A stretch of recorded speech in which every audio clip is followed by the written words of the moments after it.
Hello friends, कैसे हैं आप लोग। आज हम बात करने वाले हैं साल 2017 में आई एक Indonesian horror drama movie they who are not seen के बारे में, जिसकी कहानी बहुत ही प्यारी है जो आपके दिल को छू लेगी। तो अगर आप हमारे चैनल पर नए हैं तो चैनल को सब्सक्राइब करके बेल आइकॉन दबाइए ऐसी और भी वीडियोस की नोटिफिकेशन पाने के लिए। और आप मुझे इंस्टाग्राम पर भी फॉलो कर सकते हैं। तो आइए फ्रेंड्स, बिना किसी देरी के वीडियो की शुरुआत करते हैं।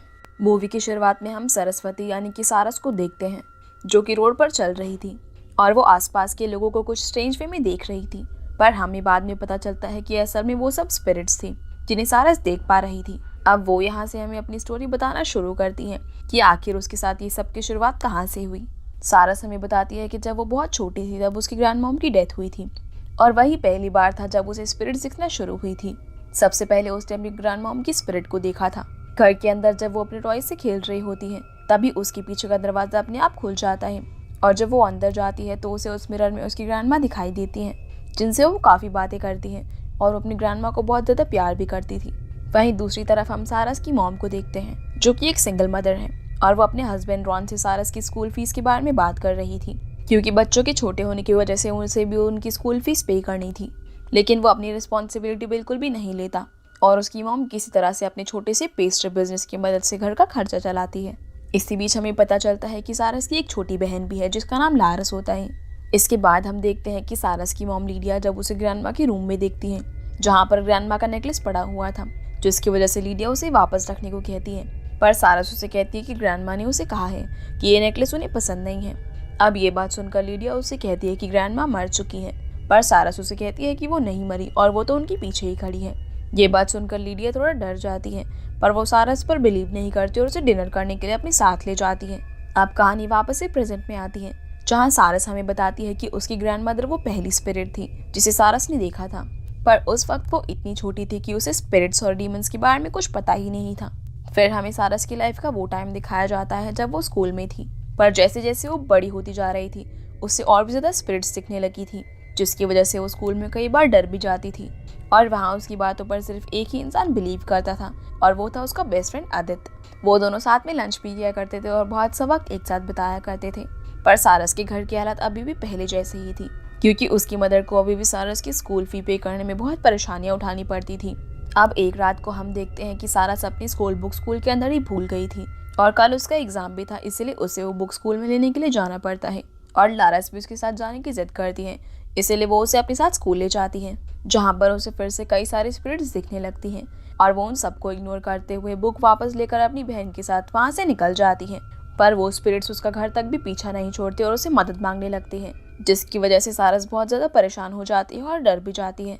तभी वहाँ पर उसकी मॉम आती है, जिसे वो सारी बात बताते हैं, लेकिन उसकी मॉम उसकी किसी भी बात पर भरोसा नहीं करती। फिर हम देखते हैं कि वो सारी स्पिरिट्स उसका हर जगह पीछा करती है, पढ़ते वक्त, सोते वक्त, और यहाँ तक कि वो स्पिरिट्स उसके कबर्ड में भी बैठी हुई थी, जो हमेशा बस सारस से हेल्प की मांग करती रहती थी और उन सब से वो काफी ज्यादा परेशान थी, जिस वजह से वो अपनी फ्रेंड आदित्य से बात करने की कोशिश करती है, पर आदित्य नहीं उसका फोन उठा रहा था और ना ही वो स्कूल में आ रहा था।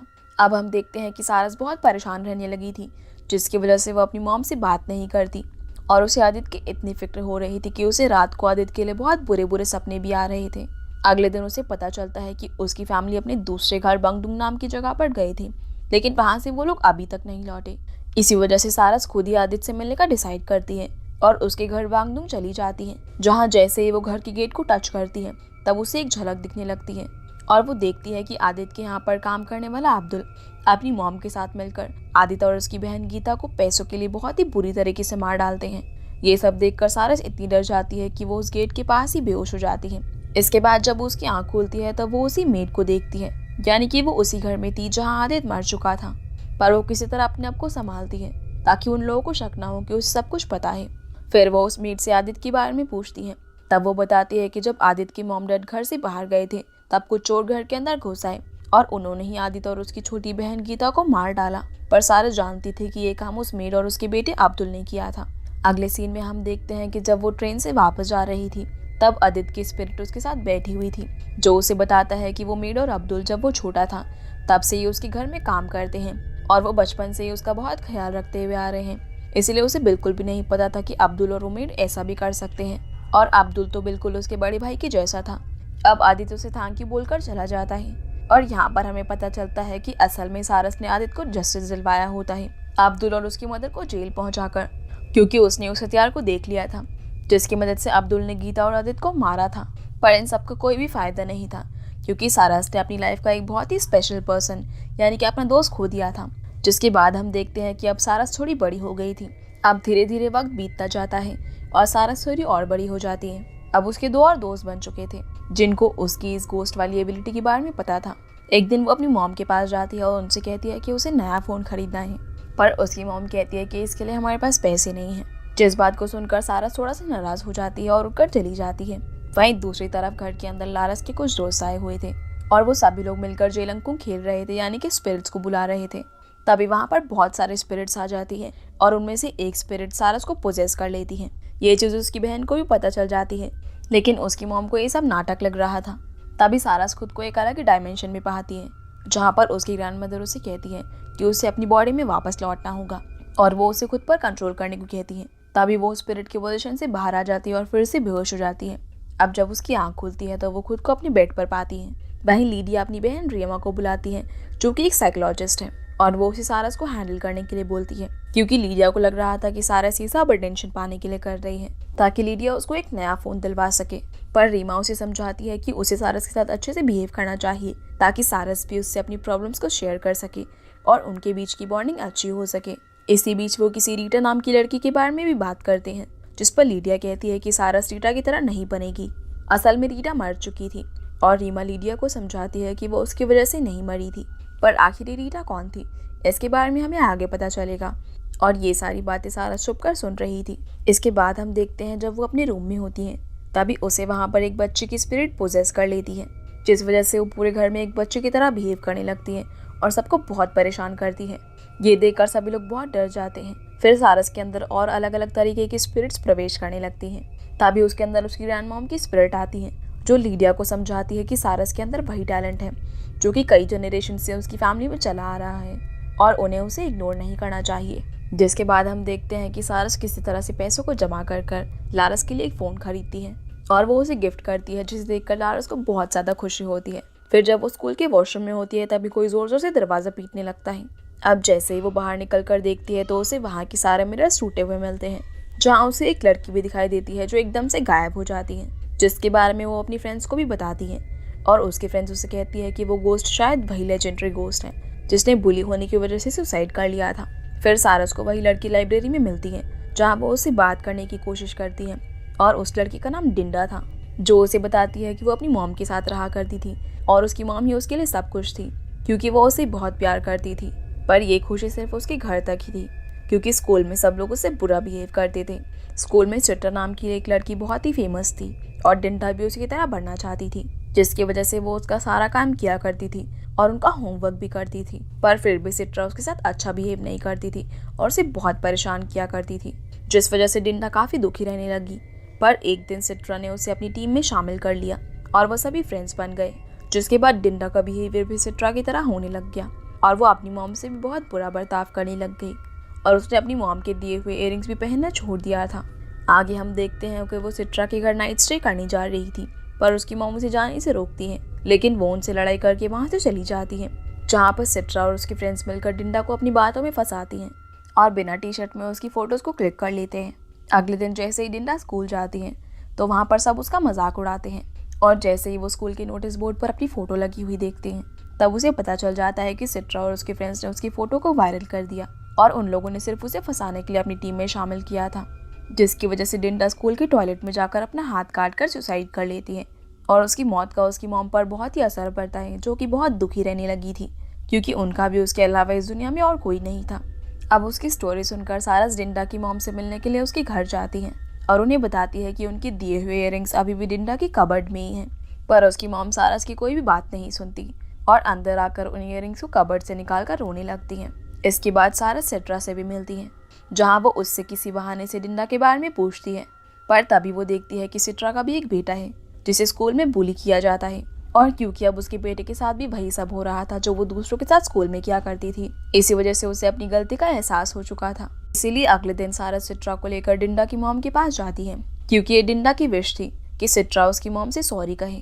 पर उसकी मॉम उसकी बातों का बिलीव नहीं करती, जिसके बाद सारस उन्हें डिंडा की और उसकी मॉम की कुछ पर्सनल मोमेंट्स के बारे में बताती है जो सिर्फ उन दोनों को ही पता था। जिन बातों को सुनकर डिंडा की मॉम को उस पर थोड़ा ट्रस्ट हो जाता है। तभी डिंडा की स्पिरिट सारस को पोजेस कर लेती है और अपनी मॉम से बात करती है, जहाँ वो अपनी मॉम को थैंक यू बोलती है उसका इतने अच्छे से ख्याल रखने के लिए, और वो उन्हें कहती है कि वो खुश है, इसीलिए वो अपने दिल से सारे बोझ को निकाल दे।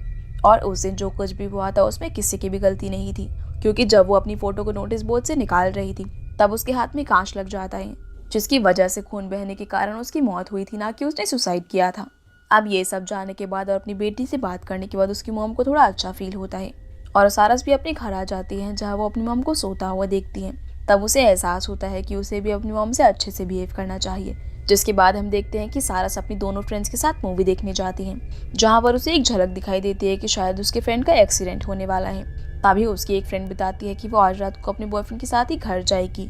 अब ये सुनकर सारस समझ जाती है और उसे वार्न करने की कोशिश करती है, पर वो उसकी बात को सीरियसली नहीं लेती।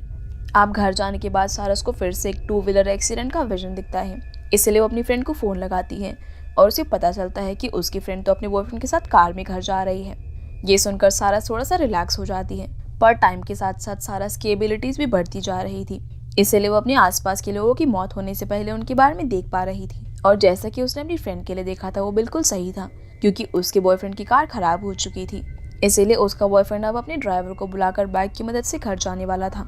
अब उसे फिर से वही एक्सीडेंट का विजन आता है, इसलिए वो अपनी फ्रेंड को कॉल करती है और जैसे ही उसे पता चलता है कि वो 2 व्हीलर से घर जा रही है, तभी वो उसे बचाने के लिए जाने लगती है, लेकिन उसकी मॉम वहाँ पर आ जाती है और उसे बाहर नहीं जाने देती।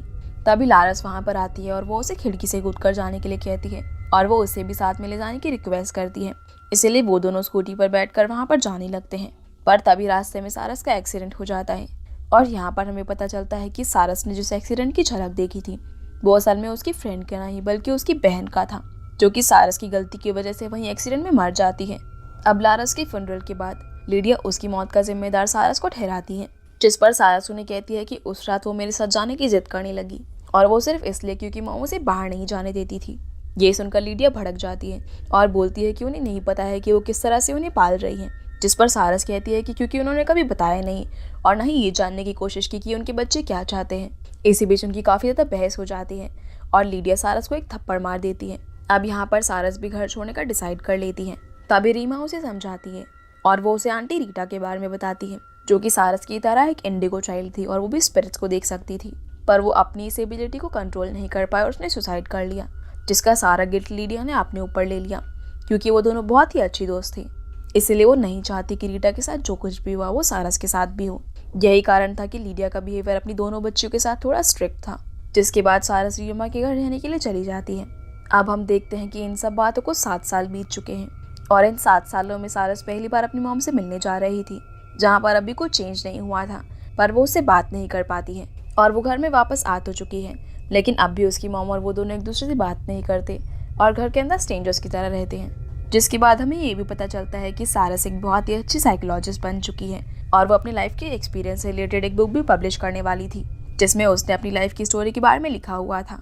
जब वो एक कैफे में बैठकर अपनी बुक का आखिरी पार्ट फिनिश कर ही रही होती है, तभी इन 7 सालों में पहली बार उसकी मॉम उसे कॉल करती है और वो उससे पूछती है कि वो कहाँ पर है। तभी सारस उन्हें सॉरी कहती है और उन दोनों का फिर से रियूनियन हो जाता है, जहाँ उसकी मॉम उसे जल्दी से घर पर आने के लिए कहती है। वहीं दूसरी तरफ उसकी मॉम भी काफ़ी खुश थी और वो सारस के लिए उसकी फेवरेट पैनकेक बनाने लगती है और सारस भी एक्साइटमेंट में घर जाने के लिए निकलने लगती है।